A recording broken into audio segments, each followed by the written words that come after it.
If it takes a minute to convince yourself that Jared Goff is authentically excited about his new lease on his football life with the Detroit Lions, one wouldn't question your hesitancy. However, if you listen to the man himself, he couldn't be more thrilled to have his new lease on life in the Motor City.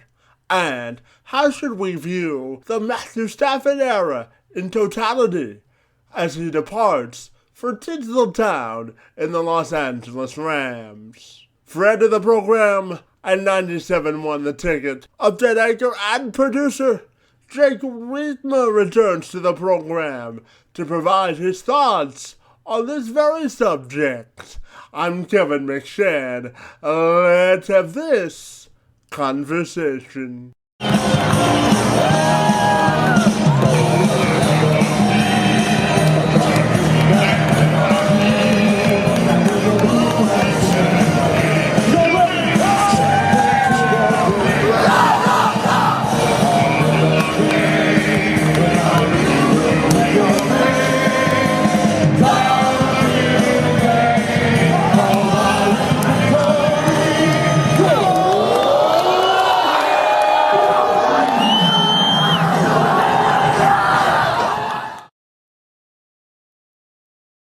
Hey Jake, good morning and welcome back to the program, buddy. I'm excited to talk to you this morning about the new era of Lions football. Always great to see you, and thanks for getting up early to be with me this morning.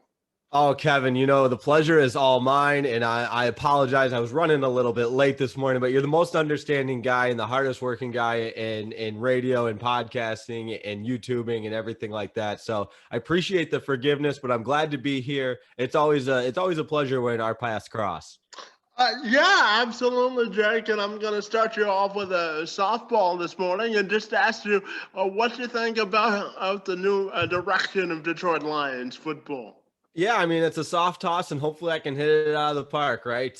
No, but for the first time, I don't want to say maybe in my life is a little bit of an exaggeration, but the first time, certainly in recent memory, I am more excited about the direction of the Detroit Lions, and I wouldn't even say more excited. I am excited about the direction of the Detroit Lions franchise, and that's something I haven't been able to say for a very, very long time. So whether it be the direction of the front office with Brad Holmes and Chris Spielman and John Dorsey and everybody that they brought in, the coaching staff. I love what they're doing there. Yes, I think Dan Campbell certainly made headways with his introductory press conference, and we'll never forget him talking about biting kneecaps. But we still talk about Anthony Lynn as the offensive coordinator. That's certainly an exciting piece that's going to be in play. And I could go on, but the point is, for the first time in what feels like a long, long time, the Lions have a direction. They have a clear vision, and it's going to be exciting for Lions fans to see if that vision plays out.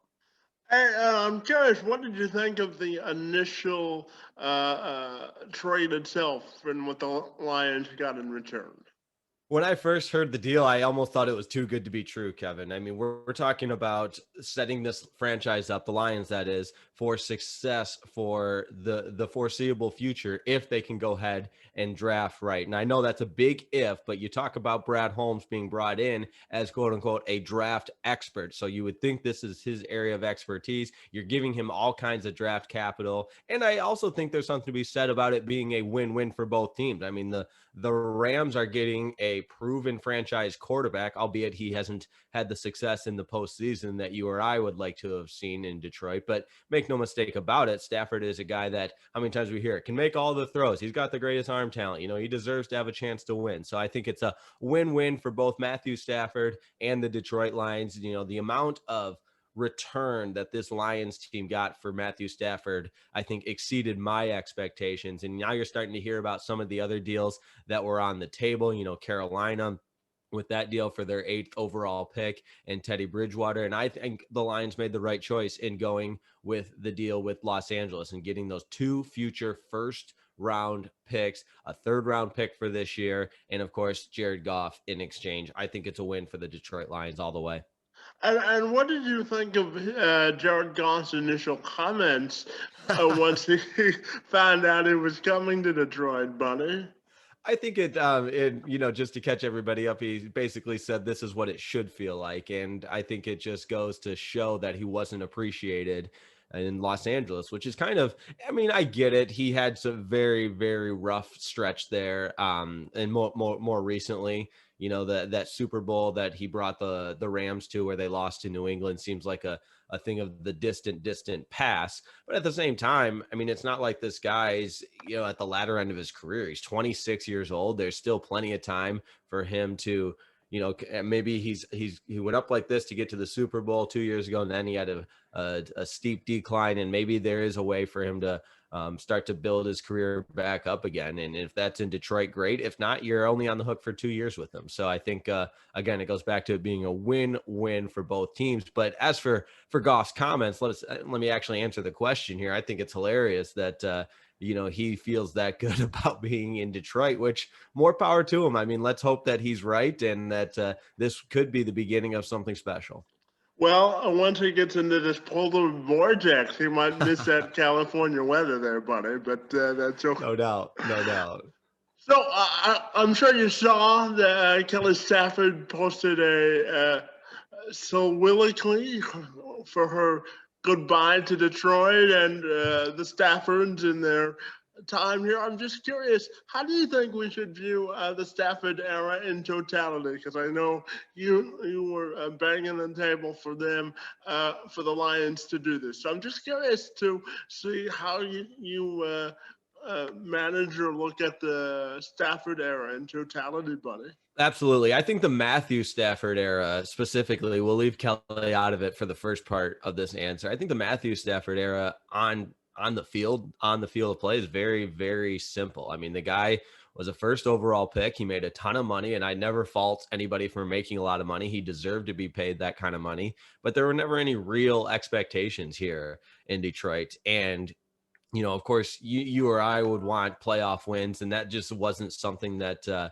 was on the table. And I think he made this franchise. He won this franchise a lot of games. He gave his heart and soul to the city. He became immersed in the community, and that's all admirable things. And I think that I'll remember Matthew Stafford as a guy that put his best foot forward and gave it his all. It just wasn't enough. It just didn't work out in Detroit. And that's why I've used the cliches, a healthy divorce. Two good people can get married and it not work out. And I think that's kind of what we had here for the last 12 years with Matthew Stafford, a great quarterback, and he gave it his all. And you could say, oh, the organization's to blame, and it probably is. I would listen to that argument all the way. It's not all Matthew Stafford's fault, but he's also not, he's not Superman, and he's not blameless in all this. He had some costly, I'm not going to point out the individual turnovers, but there's times where it was Matthew Stafford's fault, and it's times that it was probably more a product of the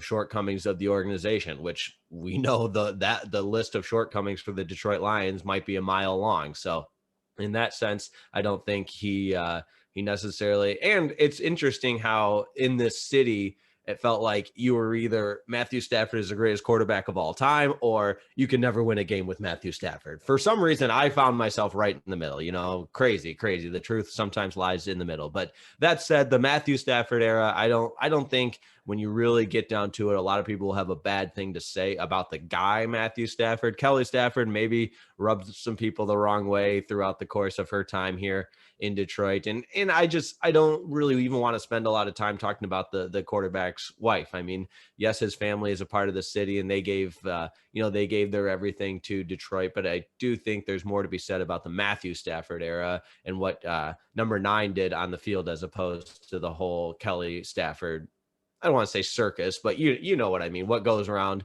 with her Instagram posts and the one about the state of Michigan feeling like a dictatorship. And I think sometimes she was a little quick to the keyboard on the cell phone with the social media. But she also, it's worth pointing out all the great things she did as well on that, and the endless amounts of charity work and community the community work that they both did. So I don't think there's really any bad blood between Matthew Stafford and the Detroit Lions. I keep going back to that healthy separation, a healthy divorce for both parties involved. And I'll remember Matthew Stafford as a guy that gave it his all. We'll never forget that NFL films footage from his rookie year against the Browns, where he took that hit and still stayed in the game to eventually win it for the Lions. And the dramatic win over Dallas. So a lot of great regular season moments, just nothing that came in the postseason. And I'm curious to also get your thoughts on how do you think he'll do in LA? Because I think he has a 2-year window sort of to take advantage of that talent base out there before they have to begin sort of breaking it up. So I'm just curious to get your thoughts on how you think he'll do out in LA, Bud. Oh yeah, absolutely. It's going to be fun to watch. I mean, you talk about an intriguing storyline to begin next season. I mean, the Rams with one of the top defenses combined with Jared McVay calling the offense and I'm sorry, Kevin McVay calling the offense and the scheme that he has offensively and the weapons that Matthew Stafford's going to be working with, a great running game, and it's going to be fun to see what Matthew Stafford can do in that offense combined with the defense that the Rams have. But make no mistake about it, that's going to be one of the toughest divisions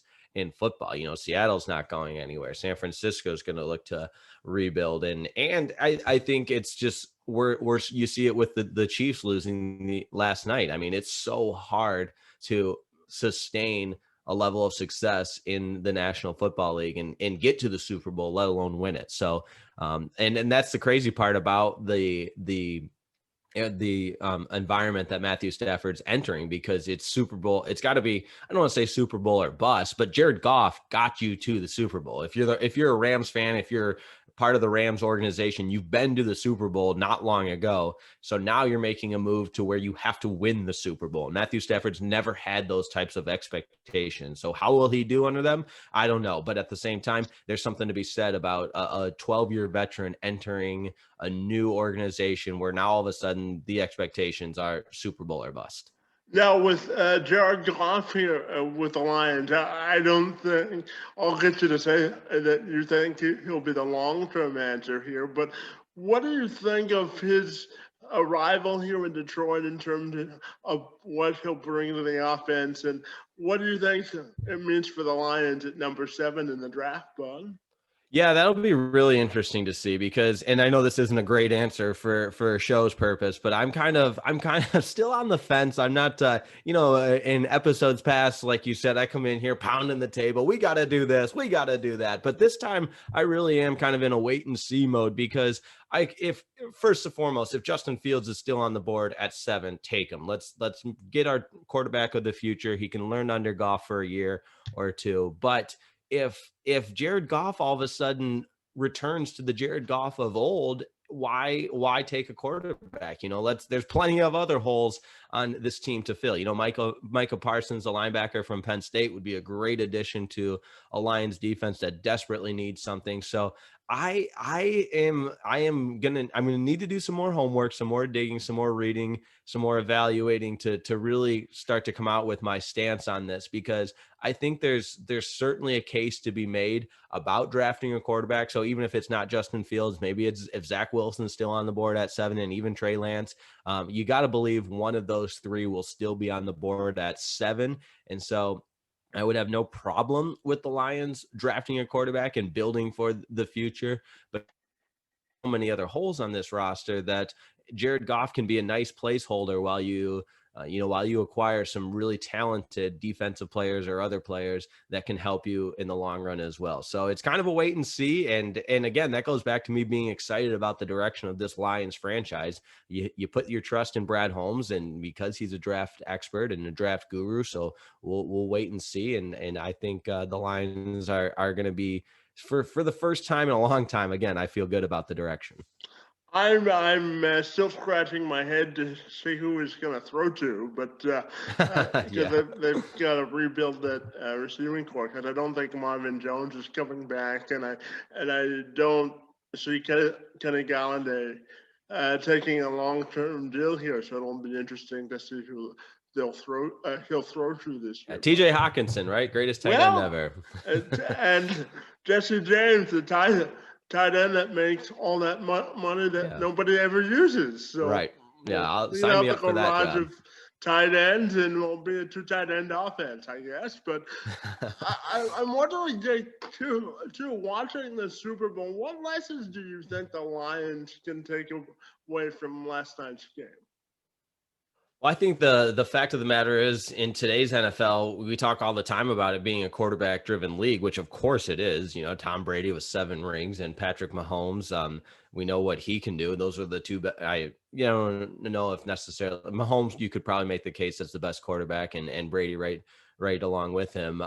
Just for the body of work over the course of his career. But let's get to the battle in the trenches from last night. I mean, the Tampa Bay Buccaneers defensive line is what won that game. I mean, you know, JPP and the guys that were just wreaking havoc on Patrick Mahomes throughout the course of that game. I don't even think you can put that on Mahomes in terms of him not having any ability to get anything going offensively. The Chiefs didn't even score a touchdown for goodness sakes. And so I think when you look at ways to win in this league, a